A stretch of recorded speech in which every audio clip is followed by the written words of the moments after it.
राधे राधे दोस्तों, जय श्री कृष्णा। आप सभी का स्वागत है हमारे YouTube चैनल पर। दोस्तों, गौ माता ने बताया कि कौन से पाप इंसान को गरीबी की ओर ले जाते हैं। गौ माता की इस अद्भुत और पवित्र कथा को जो भी व्यक्ति ध्यानपूर्वक सुनता है, उसके जीवन से सभी दुख और कष्ट सदा के लिए समाप्त हो जाते हैं। फिर उसे कभी भी गरीबी और समस्याओं का सामना नहीं करना पड़ता। प्रिय दोस्तों, यह कथा आपकी पारिवारिक परेशानियों का समाधान बन सकती है। इसे देखने मात्र से आपके परिवार की सारी समस्याएं दूर हो सकती हैं। नमस्कार प्रिय दर्शकों, हर हर महादेव। आज की कथा का आरंभ करने से पहले आपसे एक निवेदन है कि गरुड़ पुराण में कहा गया है कि जो भी कथा या शिक्षा बीच में छोड़ दी जाती है, वह व्यक्ति के लिए पाप का कारण बनती है। इसीलिए कृपया इस कथा को अंत तक अवश्य सुनें। गौ माता ने इंसान के कौन से पापों को उसकी गरीबी और दुख का कारण बताया है। साथ यह भी जानेंगे कि वे कौन से 3 लोग हैं जिनकी वजह से घर में हमेशा कष्ट और शांति बनी रहती है। जिस घर में इन तीनों लोगों का वास होता है, वहां मां लक्ष्मी का कभी प्रवेश नहीं होता। प्रिय दोस्तों, एक समय की बात है कि जब भगवान शिव और माता पार्वती कैलाश पर्वत पर विराजमान थे, शांत और दिव्य वातावरण में दोनों पृथ्वी लोक के सौंदर्य का आनंद ले रहे थे। तभी माता पार्वती ने भगवान शिव से कहा कि हे नाथ, हमें पृथ्वी लोक पर भ्रमण किए हुए बहुत समय हो गया है। मेरा मन कहता है कि आज हमें वहां जाकर भ्रमण करना चाहिए। भगवान शिव मुस्कुराते हुए बोले कि हे उमा, तुमने सही कहा, आज हमें पृथ्वी लोक पर जाकर देखना चाहिए कि वहां क्या हो रहा है। यह कहकर भगवान शिव और माता पार्वती पृथ्वी लोक पर प्रकट हुए और एक सुंदर बगीचे में एक विशाल वृक्ष की छाया में बैठ गए।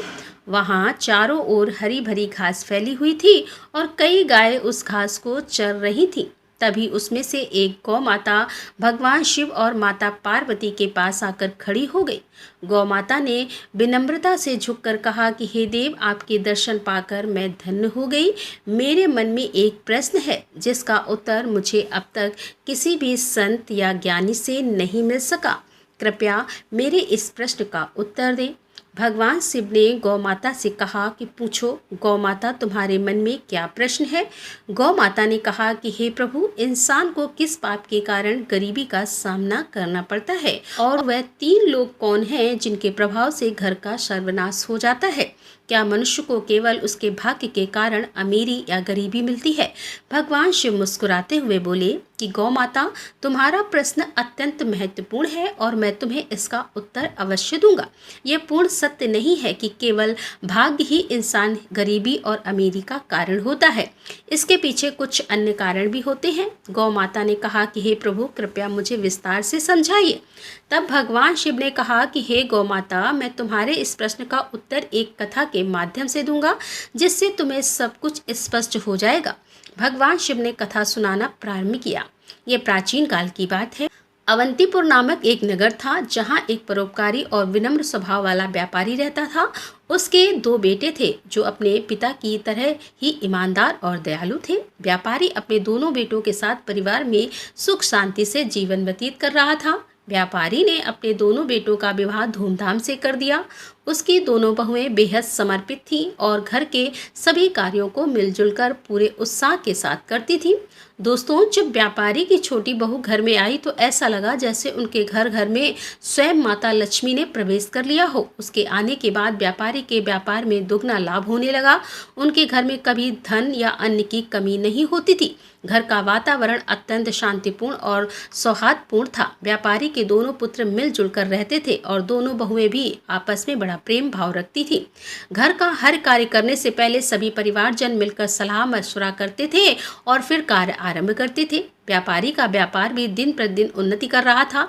एक दिन व्यापारी ने अपने दोनों बेटों और बहुओं को बुलाकर कहा, पुत्रों, अब मुझसे व्यापार का काम संभालना कठिन हो गया है, इसीलिए आज से मैं यह जिम्मेदारी तुम दोनों को सौंप देता हूँ। पिता की बात मानकर दोनों पुत्रों ने बड़े मनोयोग से व्यापार की बागडोर संभाल ली।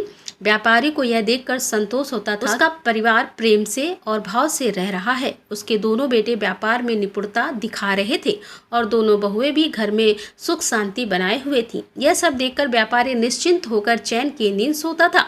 लेकिन दोस्तों, व्यापारी के सुखमय जीवन को देखकर नगर के अन्य लोग उससे ईर्ष्या करने लगे थे। वे सोचते थे कि व्यापारी का जीवन कितना आरामदायक और सुखद है और व्यापार दिन पे दिन बढ़ता ही जा रहा है और उसके परिवार में कोई झगड़ा या परेशानी नहीं है। यह देखकर नगर वासियों के मन में जलन होने लगी। भगवान शिव ने गौ माता से कहा कि हे गौ माता, जैसे एक बड़ी मछली तालाब में छोटी मछलियों को फलते फूलते देखकर भयभीत होकर उन्हें निगलने की कोशिश करती है, वैसे ही मनुष्य दूसरों की प्रकृति देखकर उन्हें पीछे खींचने का प्रयास करता है। इंसान अपनी सफलता से जितना प्रसन्न नहीं होता, उससे अधिक वह दूसरों की तरक्की देखकर बेचैन हो जाता है। एक विद्वान ने ठीक ही कहा है कि मनुष्य अपने दुख से उतना परेशान नहीं होता जितना वह दूसरों के सुख से व्यथित होता है। इसी जलन के कारण नगरवासी व्यापारी के प्रति षड्यंत्र रचने लगे। उन्होंने सोचा कि किस प्रकार उसके जीवन को कष्टपूर्ण बना दिया जाए। नगर के कुछ लोग व्यापारी के कुल पुरोहित के पास गए और बोले कि हे पुरोहित जी, आप यहाँ अभाव में जीवन व्यतीत कर रहे हैं, जबकि आपका यजमान ऐश्वर्य और वैभव से परिपूर्ण जीवन बिता रहा है। वह अपनी बहुओं के हाथ का स्वादिष्ट भोजन कर रहा है और सुख संपत्ति का आनंद ले रहा है। पुरोहित ने कहा, आप लोग यह सब क्यों कह रहे हैं? आपकी बात का अभिप्राय क्या है? तब नगरवासियों ने बताया कि पुरोहित जी, याद कीजिए, व्यापारी ने आपको आखिरी बार अपने घर पर कब बुलाया था? अगर वह आपको यज्ञ और पूजा के लिए नहीं बुलाएगा तो आपकी आय कैसे होगी? आपको दान दक्षिणा कैसे मिलेगी? यदि यह स्थिति बनी रही तो आप और आपके परिवार को भूखा रहना पड़ेगा। पुरोहित ने यह बात सुनकर सोचा, यह तो सच है। व्यापारी ने बहुत समय से मुझे अपने घर पर आमंत्रित नहीं किया है। उसका जीवन सुखमय है, लेकिन मेरा जीवन कठिनाई से गुजर रहा है। यह सोचकर पुरोहित भी बेचैन हो गया। नगरवासियों ने पुरोहित से कहा कि अगर आप चाहते हैं कि आपका जीवन सुखद बने और आपको दान दक्षिणा मिले, तो आपको ऐसा उपाय करना होगा जिससे आपके यजमान के घर में कुछ कठिनाइयाँ आए। जब उसके घर में अशांति होगी, तभी वह आपसे समाधान मांगने आएगा और आपको हवन पूजन के लिए बुलाएगा। इतना कहकर नगरवासी पुरोहित को भड़काकर अपने अपने घर चले गए।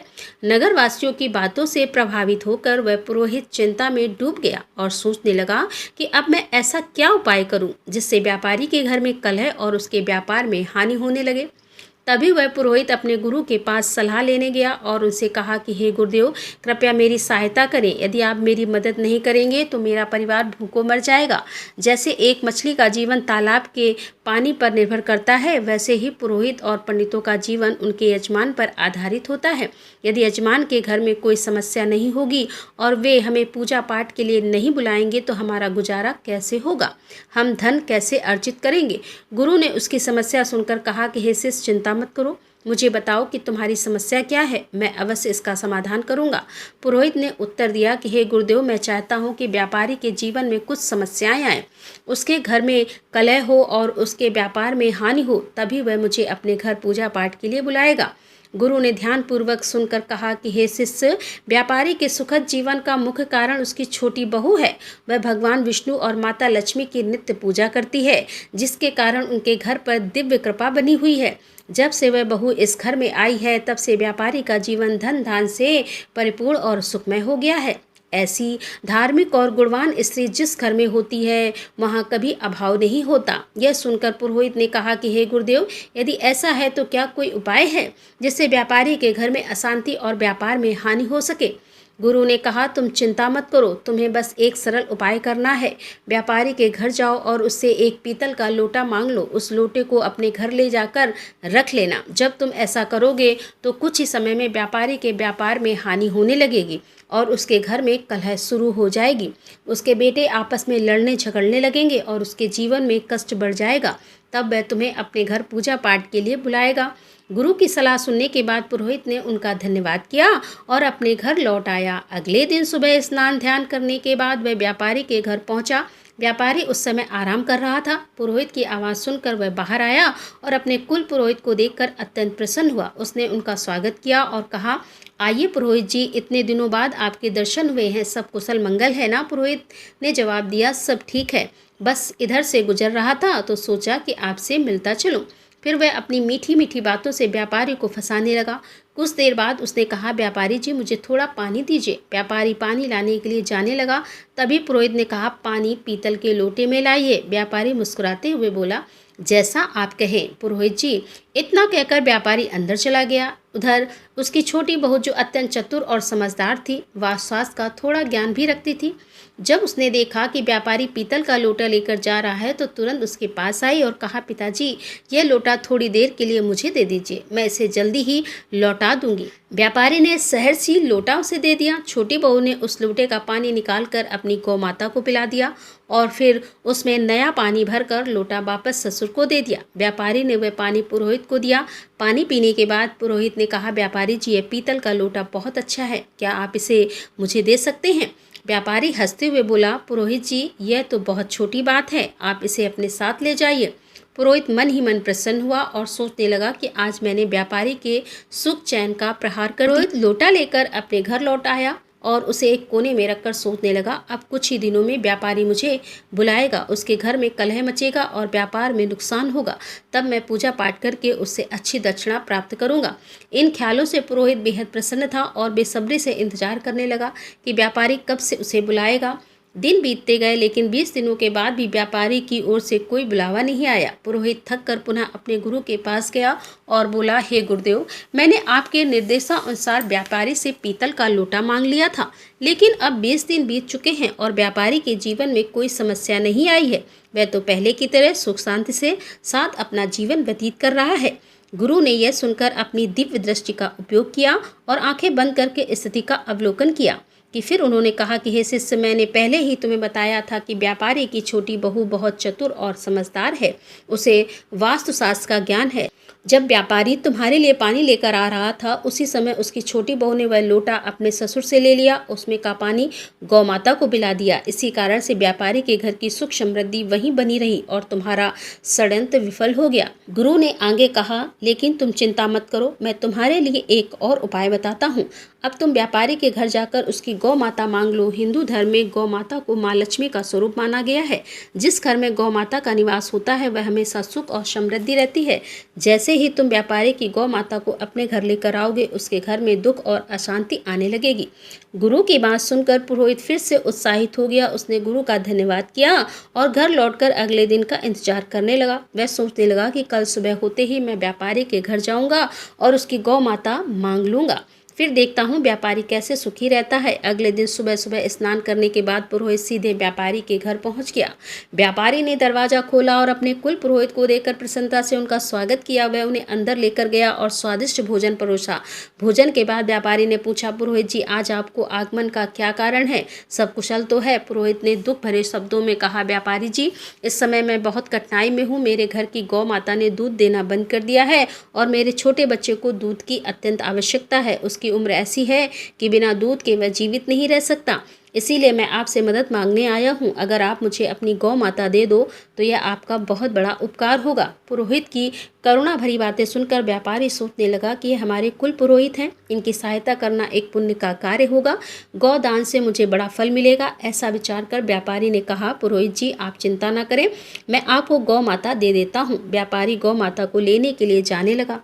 जैसे ही वह गौ माता को लेकर पुरोहित की ओर बढ़ा, उसकी छोटी बहू तेजी से वहां आई और ससुर को रोकते हुए बोली, पिताजी, ये गौ माता कहाँ ले जा रहे हैं? व्यापारी ने उत्तर दिया, बेटी, हमारे कुल पुरोहित आए हैं, उनकी गौ माता ने दूध देना बंद कर दिया है, वे हमारी गौ माता मांग रहे हैं, इसीलिए मैं उन्हें देने जा रहा हूँ। छोटी बहू ने समझदारी से जवाब दिया, पिताजी, कृपया थोड़ी देर रुके, मैं अभी आती हूँ। वह अंदर गई और एक कटोरी में हल्दी और चंदन का रंग घोलकर लाई। उसने गौ माता की सींग पर वह रंग लगा दिया और शेष रंग को घर के मंदिर के पास रख दिया। फिर वह ससुर से बोली, पिताजी, अब आप इस गौ माता को पुरोहित जी को दे सकते हैं। छोटी बहू की समझदारी ने व्यापारी के घर की समृद्धि को एक बार फिर सुरक्षित कर दिया। पुरोहित व्यापारी से गौ माता लेकर अपने घर लौट आता है और उसे खुशी खुशी अपने आंगन में बांध देता है। वह सोचता है अब कुछ ही दिनों में व्यापारी को अपने घर की समस्याओं का सामना करना पड़ेगा और वह मुझे पूजा पाठ के लिए बुलाएगा। इस विचार से पुरोहित मन ही मन प्रसन्न होता और व्यापारी के बुलावे का बेसब्री से इंतजार करने लगता। लेकिन कई दिन बीतने के बाद भी व्यापारी की ओर से कोई संदेश नहीं आता। पुरोहित को यह असहज लगने लगा। आखिरकार वह दोबारा अपने गुरु के पास गया और बोला कि हे गुरुदेव, मैंने आपके निर्देशानुसार व्यापारी की गौ माता अपने घर ले आए, लेकिन अब तक व्यापारी के जीवन में कोई कष्ट नहीं आया। वह तो पहले से भी अधिक सुख शांति से अपना जीवन व्यतीत कर रहा है। गुरु ने ध्यान लगाकर अपनी दिव्य दृष्टि से सब कुछ देखा और कहा कि शिष्य, मैंने पहले ही कहा था कि व्यापारी की छोटी बहू बहुत बुद्धिमान और चतुर है। उसने तुम्हारे षड्यंत्र को भांप लिया था। जब तुम व्यापारी से गौ माता मांगने गए थे तब उसने गौ माता की सींग पर जो रंग लगाया था वही उसके घर की समृद्धि का कारण है। उसने उस रंग को मंदिर के पास रख दिया था जिससे उनके घर का सुख वहीं बंधा रहा। तुम्हारा यह प्रयास विफल हो गया। गुरु ने आगे कहा, लेकिन चिंता मत करो, अब तुम व्यापारी के घर जाकर वह रंग की कटोरी मांग लो। उस रंग को अपने घर लाने पर के बाद ही तुम्हारे व्यापारी के सुख को समाप्त कर पाओगे। गुरु की बात सुनकर पुरोहित ने उनकी सलाह मान ली और अगले दिन वह घर पहुंचा। उसने बहाने से व्यापारी के रंग से भरी कटोरी मांगी। व्यापारी उसकी बात मानकर कटोरी लेने अंदर गया। इधर व्यापारी की छोटी बहू पहले ही सतर्क थी। उसने उस कटोरी में रखे हुए पुराने रंग को निकालकर उसमें नया रंग भर दिया। जब व्यापारी कटोरी लेकर बाहर आया तो उसने वही कटोरी पुरोहित को दे दी। पुरोहित रंग की कटोरी लेकर अपने घर लौट आया और खुश होकर सोचने लगा कि अब तो व्यापारी का जीवन शीघ्र ही समस्याओं से भर जाएगा और वह मुझे बुलाने पर मजबूर हो जाएगा। लेकिन महीने बीत गए। व्यापारी का जीवन पहले से भी अधिक सुखद और समृद्ध होता चला गया। थक हार कर पुरोहित फिर से अपने गुरु के पास गया और बोला, हे गुरुदेव, मैंने आपके कहे अनुसार रंग की कटोरी भी व्यापारी के घर से ले आई, लेकिन उसका जीवन पहले से भी अधिक सुखी हो गया। ऐसा लगता है मेरे सारे प्रयास व्यर्थ हो गए हैं। गुरु ने अपनी दिव्य दृष्टि से फिर सब कुछ देखा और कहा, शिष्य, व्यापारी की छोटी बहू अत्यंत चतुर और दूरदर्शी है। उसने तुम्हारे इरादों को पहले ही समझ लिया था। उसने कटोरी में से वह रंग निकाल दिया था जो गौ माता को लगाया था। इसी कारण व्यापारी का सुख समृद्धि अब उसके पास बनी हुई है। जब तक वह छोटी बहू व्यापारी के घर में रहेगी तब तक तुम व्यापारी का कुछ नहीं बिगाड़ सकते। अब तुम्हें किसी भी तरह से उस छोटी बहू को व्यापारी के घर से बाहर करना होगा, तभी व्यापारी के जीवन में कष्ट आएंगे। गुरु की यह बात पुरोहित की समझ में आ गई। उसने सोचा कि छोटी बहू को घर से निकालने के अलावा अब कोई और उपाय नहीं बचा। वह घर लौटकर व्यापारी के परिवार में फूट डालने और छोटी बहू को घर से बाहर करने की योजना बनाने लगा। अगले दिन पुरोहित चिंतित मुद्रा में व्यापारी के घर पहुंचा। व्यापारी ने उसे इस अवस्था में देखा तो पूछा, पुरोहित जी, क्या बात है? आप इतने परेशान क्यों हैं? पुरोहित ने गंभीर स्वर में कहा, व्यापारी जी, आपके घर पर बहुत बड़ा संकट मंडरा रहा है। यदि आपने जल्द ही इसका समाधान नहीं किया तो आपका सुखमय जीवन बर्बाद हो जाएगा। आपके बेटे को व्यापार में बड़ा नुकसान होगा और आपके परिवार पर विपत्ति का पहाड़ टूट पड़ेगा। व्यापारी यह सुनकर घबरा गया और चिंतित स्वर में बोला, पुरोहित जी, यह आप क्या कह रहे हैं? कृपया हमें इस संकट से बचाने का उपाय बताइए। आप हमारे कुल पुरोहित हैं, जो भी आप कहेंगे हम अवश्य करेंगे। पुरोहित ने व्यापारी की घबराहट भांप ली और समझ गया कि वह अब उसके जाल में फंस चुका है। उसने कहा, इस संकट से बचने का एक ही उपाय है। पुरोहित ने व्यापारी से कहा, व्यापारी जी, आपकी छोटी बहू आपके परिवार के लिए एक बड़ा संकट बन चुकी है। जब तक वह इस घर में है आपका और आपके परिवार का दुर्भाग्य दूर नहीं होगा। मैं तो यही सलाह दूंगा कि आप उसे तुरंत अपने घर से निकाल दें। पुरोहित की इन बातों पर व्यापारी को पहले तो विश्वास नहीं हुआ, लेकिन बार बार पुरोहित के जोर देने पर उसने उसकी बातों पर भरोसा करना शुरू कर दिया। व्यापारी ने कहा, पुरोहित जी, जैसा आप कह रहे हैं मैं वैसा ही करूंगा। आप बताइए कि मुझे अपनी बहू को कब घर से निकालना चाहिए? पुरोहित ने उत्तर दिया, व्यापारी जी, समय व्यर्थ मत कीजिए, जितना जल्दी हो सके उसे घर से निकाल दीजिए। यह कहकर पुरोहित मन ही मन प्रसन्न होता हुआ अपने घर लौट गया। व्यापारी इस स्थिति में अत्यंत उदास हो गया। वह सोचने लगा कि मेरी छोटी बहू तो बहुत ही अच्छे स्वभाव की है। वह न केवल मेरी सेवा करती है बल्कि पूरे परिवार का ख्याल रखती है। मैं उसे कैसे घर से निकाल सकता हूँ? लेकिन फिर भी वह विचार करने लगा, यदि वह परिवार के लिए संकट है तो मुझे इस कठोर निर्णय को लेना ही होगा, क्योंकि मैं अपने परिवार को किसी विपत्ति में नहीं डाल सकता। यह सोचकर व्यापारी अपनी छोटी बहू के पास गया और दुखी मन से बोला, बहू, मुझे बहुत दुख है, लेकिन तुम्हें इस घर को आज ही छोड़ना होगा। तुम्हारे कारण हमारे परिवार पर बड़ी विपत्ति आने वाली है। ससुर की बात सुनकर वह बहू स्तंभ रह गई, लेकिन वह तुरंत समझ गई कि यह सब दुष्ट पुरोहित की साजिश है। उसने नम्रता से कहा, ठीक है पिताजी, यदि यही आपकी इच्छा है तो मैं इस घर को छोड़ देती हूँ। जब व्यापारी का छोटा बेटा यह सब देखता है तो वह भी गुस्से और दुख से भर जाता है। उसने अपने पिता से कहा, पिताजी, यदि मेरी पत्नी को इस घर में जगह नहीं मिल सकती तो मैं भी इस घर में नहीं रह सकता। अपनी पत्नी के साथ चला जाऊंगा। छोटा बेटा और उसकी पत्नी घर छोड़कर शहर चले गए। वहां उन्होंने एक छोटे से किराए के मकान में रहना शुरू कर दिया। व्यापारी का छोटा बेटा अत्यंत मेहनती और ईमानदार था। कुछ समय बाद बाद उसने शहर में अपना छोटा सा व्यापार शुरू किया, जो उसकी लगन और ईमानदारी के कारण तेजी से बढ़ने लगा। धीरे धीरे वे संपन्न हो गए और उन्होंने शहर में अपना खुद का घर खरीद लिया। इधर व्यापारी का घर पुरोहित की चालों के कारण बर्बादी की कगार पर आ गया। घर में हर दिन झगड़े और कलह होने लगे। व्यापारी का बड़ा बेटा, जो पहले व्यापार में मन लगाता था, बुरी संकट में फंस गया। वह बेवजह धन उड़ाने लगा और दिन रात आवारागर्दी करता था। पुजारी पूजा पाठ के बहाने व्यापारी से लगातार धन लेता रहता और धीरे धीरे व्यापारी की सारी जमा पूंजी समाप्त हो गई। व्यापार भी पूरी तरह से बंद हो गया। अब तो स्थिति यह हो गई कि घर में खाने पीने का अभाव हो गया।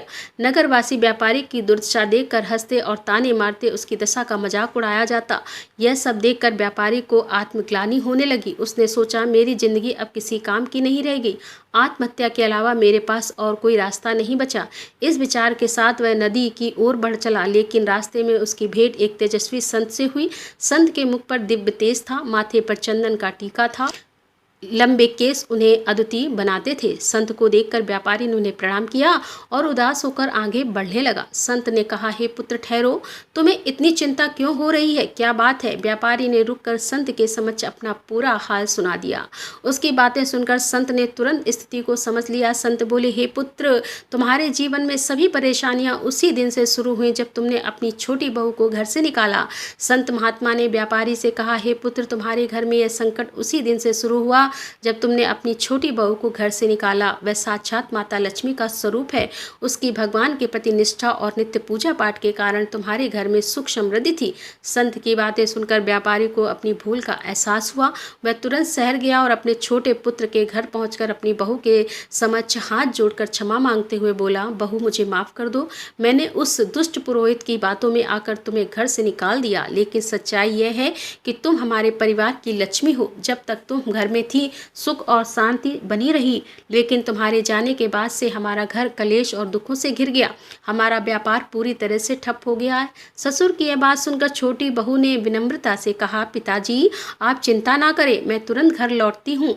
यह घर भी मेरा है और यह घर भी मेरा ही है। मैं पहले ही समझ चुकी थी कि पुरोहित ने हमें बाहर करने के लिए षड्यंत्र रचा था। फिर वह ससुर और अपने पति के साथ खुशी खुशी घर लौट आई।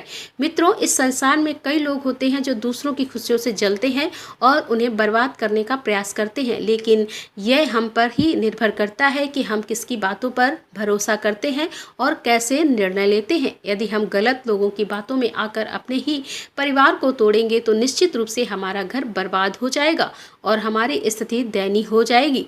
छोटी बहू के घर लौटने के कुछ ही दिनों बाद व्यापारी का व्यापार फिर से चलने लगा। उसका परिवार एक बार फिर सुख शांति से भर गया। घर में खुशियां लौट आईं और व्यापारी ने समझ लिया कि एक और सही निर्णय ही परिवार की नींव को मजबूत रखते हैं। भगवान शिव ने गौ माता से कहा कि गौ माता, मैं तुम्हें एक महत्वपूर्ण बात बताने जा रहा हूँ, ध्यान से सुनो। जिस घर में इस 3 प्रकार के लोगों की बात मानी जाती है, उस घर का नाश सुनिश्चित है। गौ माता ने पूछा, हे प्रभु, वे 3 लोग कौन हैं?